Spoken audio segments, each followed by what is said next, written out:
This video is a brief overview of acid and base reactions.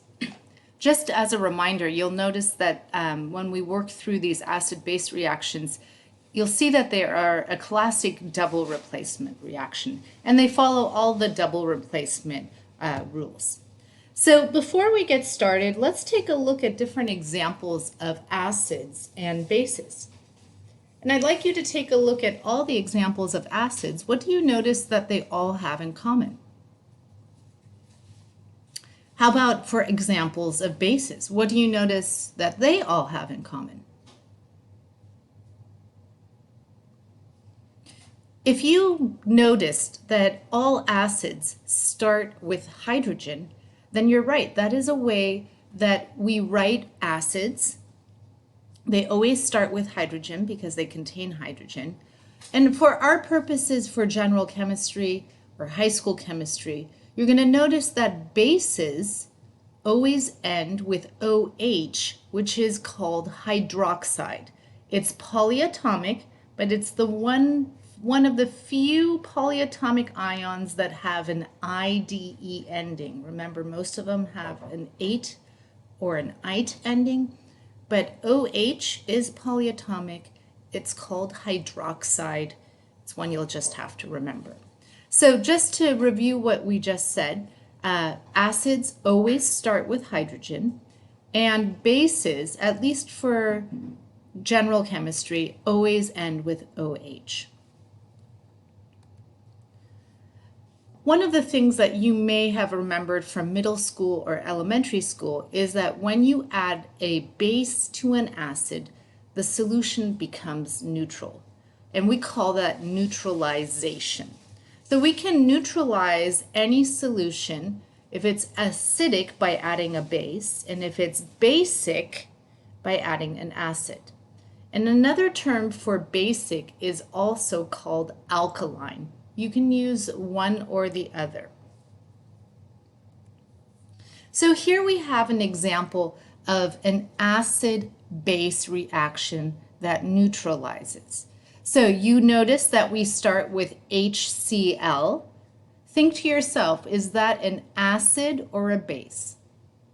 If you said it's an acid, you're right, because it starts with hydrogen. The next reactant we have is NaOH. Which one is that? If you said a base, you're correct because it ends with OH. And then you notice that it forms water. Even though water starts with the letter H, water is always neutral. And the last product is NaCl. For those of you who remember, sodium chloride is salt. The salt we put on popcorn and in our food.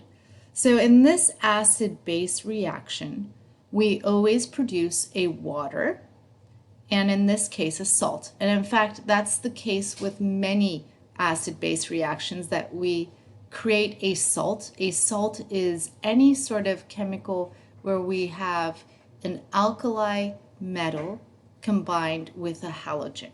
So I could have KCl, and that still would be considered a salt. So neutralization reactions always produce water. So let's take a look why that is.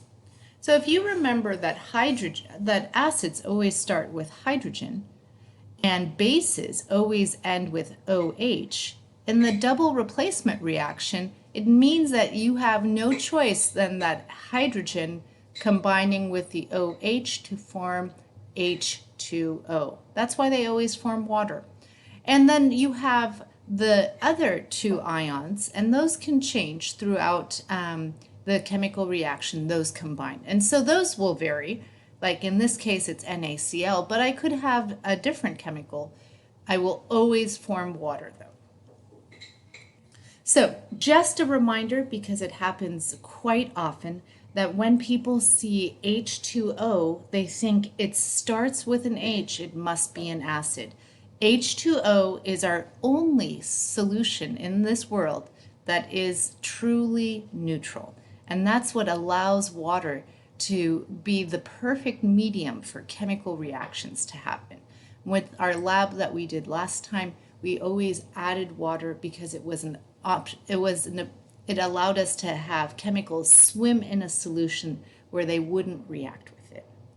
And one other side note is that acids can either be referred to as H plus or H3O. So when we write acids as a symbol, we often just write the letter H plus, or sometimes you can see H3O. H3O is called hydronium. It's another name for acid. So in our lab that you're going to be doing today, you're going to be doing a virtual lab. You're going to open up your document. There we go. And so you have the document that you're working on that's called Acid-Base Lab. You are going to click this link to get to the PhET simulation.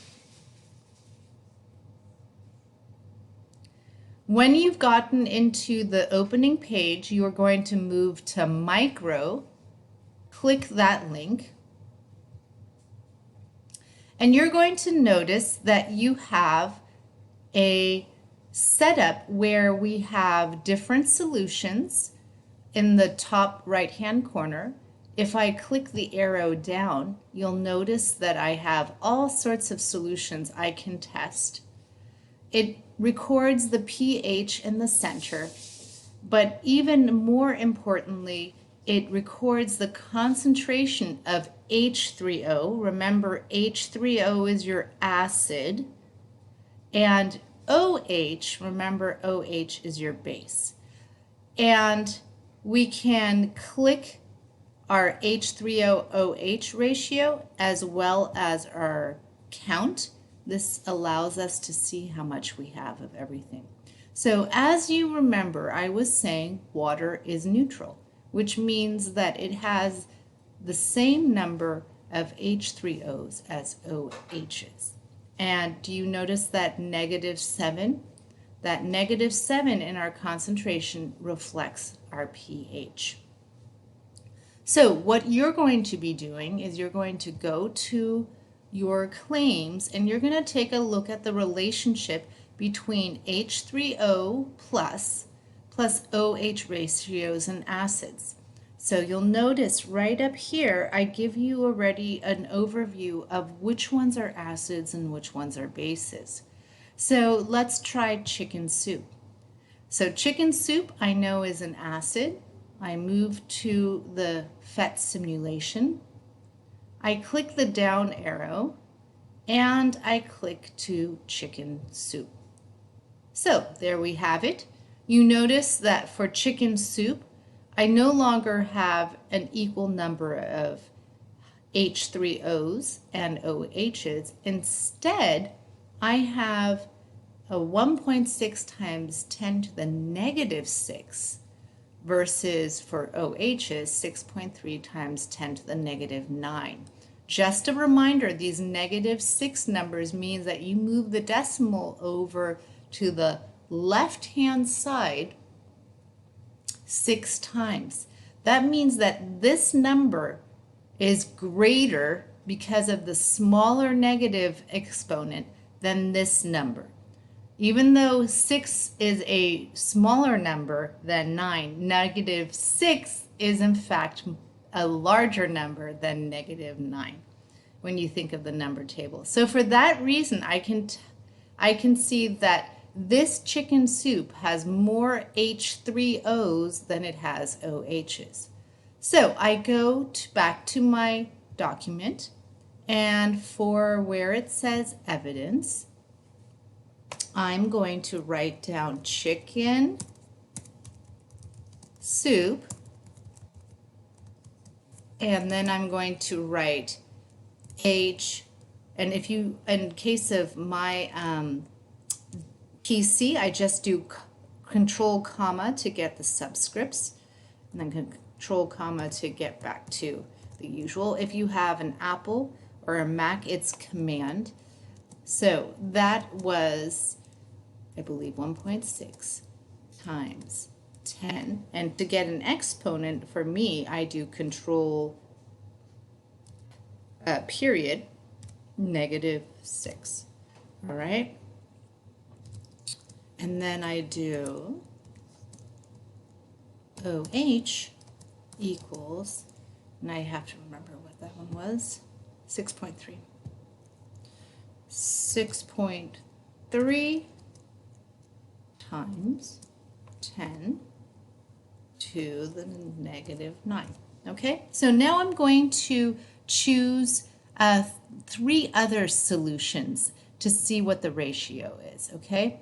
And once I discover what the ratio, the relationship is I'm now going to write over here what the relationship is, where I would say, oh, I noticed that there are more OHs than H3Os in acid, or vice versa. And you would do that for the base as well as for the pH. Okay, so then you're going to summarize what you discovered in number 3. What is the difference between acids and bases? And let me just go ahead to go to this version. Here we go. It's a little bit easier to read. For the beaker, where it says show an accurate representation, you simply take a look at what you see right here in this beaker. And then for the last piece, you're going to notice that I want you to work through a couple of double replacement acid-base reactions. So here I have the example that I used where I have HCl combining with NaOH. So I set up my dot diagram like I always do. You'll notice I don't have the arrows here, but that's okay. You will put the arrows. I also identify which one is the acid and which one is the base.